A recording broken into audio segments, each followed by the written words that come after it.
올해 가장 최악의 사건, 러시아의 우크라이나 침공입니다. 전쟁을 반대하는 많은 브랜드들이 러시아를 떠나갔는데요. 반대로 이때를 기회로 보고 점유율을 높인 브랜드가 있었습니다. 오늘은 바로 이 기업에 대해서 말씀드려보겠습니다. 안녕하세요. 중국 알려준 남자 중알람입니다. 앞으로 재밌고 다양한 중국의 브랜드에 대해서 여러분들께 말씀드리려고 합니다. 오늘은 그 첫 번째, 차이나는 브랜딩 시작합니다. 중국에서 가장 가치 있는 브랜드는 과연 어떤 브랜드일까요? 세계 브랜드 순위를 매기는 여러 가지 단체가 있습니다. 영국에 본사를 두고 있는 브랜드 파이낸스는 화웨이를 2022년 전세계 브랜드 순위 9위로 선정하였습니다. 최고의 브랜드 화웨이, 여러분은 화웨이에 대해 얼마나 알고 계신가요? 이름부터 발끝까지 국뽕이 가득한 화웨이. 화웨이의 회사 전체 이름은 화웨이 기술유한공사입니다. 화웨이라는 이름은 창시자 런정페이가 지었는데요. 중화유이라는 말에서 유래되었습니다. 여기서 중화는 중화인민공화국, 즉 중국을 뜻하고 유이는 유망하다는 뜻으로 한마디로 말하면 화웨이는 말 그대로 중국은 유망하다라는 뜻입니다. 다른 나라에서도 나라 이름을 딴 회사들이 있긴 합니다. 대한민국의 타이어를 파는 한국타이어, 일본산이라는 뜻의 닛산. 하지만 이렇게 노골적으로 애국주의를 나타낸 브랜드는 찾아보기 힘듭니다. 초기에 내수 시장을 공략했던 화웨이의 네이밍 전략은 아주 잘 들어맞았고 이후 해외 수출에는 중화 민족주의를 조금씩 감추려는 것으로 보이고 있습니다. 그러면 화웨이는 뭘 파는 회사야? 1987년 9월 15일 설립된 화웨이는 한 홍콩 회사가 생산한 이더넷 스위치를 판매하는 판매 대리상이었습니다. 1990년부터 호텔과 중소기업을 위한 PBX를 직접 개발해 팔기 시작했는데요. 여기서 PBX란 프라이빗 브랜치 익스체인지의 준말로 회사 내부에서 사용하는 전화 네트워크 설비를 말합니다. 지금 회사 전산실에 가보면 이제 인터넷 분배기가 있죠. 지금은 인터넷을 위주로 사용해서 인터넷을 분배했다면 예전에는 전화를 통한 업무를 많이 했기 때문에 전화 신호를 분배해주는 장치라고 볼 수 있습니다. 이후 중소기업 및 농촌에 진출하여 작은 기업을 대상으로 확장을 하기 시작했고 1996년 홍콩의 허치슨 텔레콤에 솔루션 제공 계약 체결을 맺고 통신장비 업체로 발돋움하기 시작했습니다. 맨 처음 영상을 시작할 때 다른 브랜드들이 모두 러시아를 떠나갈 때 반대로 기회를 보고 점유율을 확대하는 브랜드가 있다고 했죠. 바로 여러 중국 브랜드가 판매를 확대했고 그중 가장 발빠르게 움직인 기업이 바로 화웨이였습니다. 애플, 삼성의 빈자리를 화웨이, 오보, 비보 등 이제 판매 증가율이 300%를 달성하며 판매가 증가했고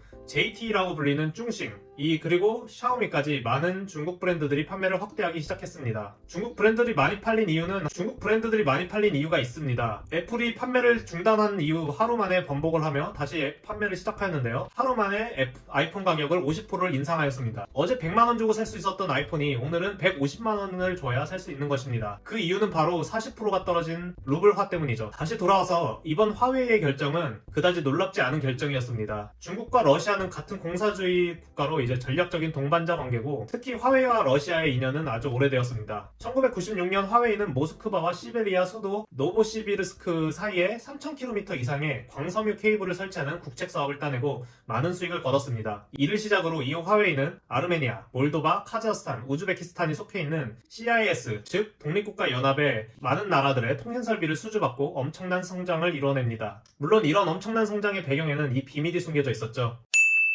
화웨이는 민간기업이지만 국영기업이다. 이름 자체에서부터 국뽕에 가득 찬 화웨이. 물론 비상장 민간기업입니다. 사업 규모만 보면 세계적인 대기업인데 비상장 기업입니다. 런정페이 회장은 2000년대에 10년간 성장하지 않겠다고 직접 선언을 하였고 요즘에는 50년간 성장하지 않겠다고 못을 박았습니다. 지금 사업도 잘하고 있고 성장만 하면 많은 자금을 조달받아서 회사 규모를 키울 수 있는 게 확실한데 왜 화웨이는 성장하지 않았을까요? 바로 회계공시 의무를 지키지 않기 위해서입니다. 이제 성장하지 않은 회사는 자금을 어떻게 운용하는지 돈과 정보는 어떻게 흘러가는지 공시할 의무가 없어지는 거죠. 많은 사람들은 화웨이 뒤에 중국 정부가 있다고 생각하고 있습니다. 2018년 국제적으로 가장 큰 사건인 미중 무역전쟁이 일어났습니다. 중국의 환율 조작 의혹, 특혜 침해, 본국 투자 해외 기업에 대한 기술력 갈취 등 다양한 원인이 있었고 강력한 보호무역을 주장해온 트럼프는 결국 2018년 7월 6일 중국 수입품 700여 품목에 25% 보복관세를 부과하였습니다. 이에 그치지 않고 트럼프는 화웨이가 중국 정부에 유착이 되어 있다고 노골적으로 공론화시켰고 2022년 2분기 처음으로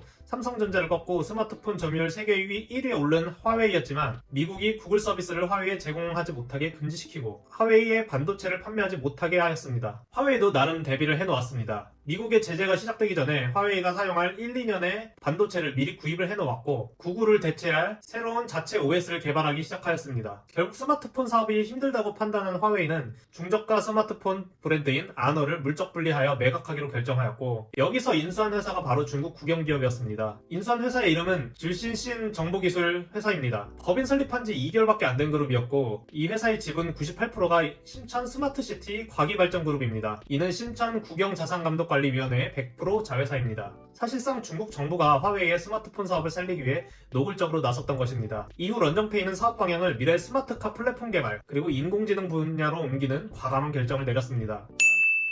그럼 한국인들에게 화웨이는 어떤 존재였을까요? 2014년 10월에 화웨이는 처음 아너6를 한국에는 X3라는 이름으로 LG U+와 손잡고 출시했습니다. 당시 요금제 상관없이 지원금으로 공짜 폰에 풀리던 화웨이는 서비스도 파격적으로 진행했습니다. 당시 AS가 안 좋다는 중국 제조폰에 대한 인식을 바꾸기 위해서 보증기간 내 전체 상품을 택배 AS를 신청할 때 택배비를 무료 서비스로 진행하였고 서울 내 고객에게는 퀵 서비스를 무료 지원하는 파격적인 전쟁을 내놓았습니다. 그러나 가격 외에 이렇다 할 장점이 없었던 화웨이 폰은 한국 시장에서 이렇다 할 성공을 거두지 못하고 화웨이 코리아 홈페이지 내에서도 핸드폰 카테고리를 찾아볼 수 없게 되었습니다.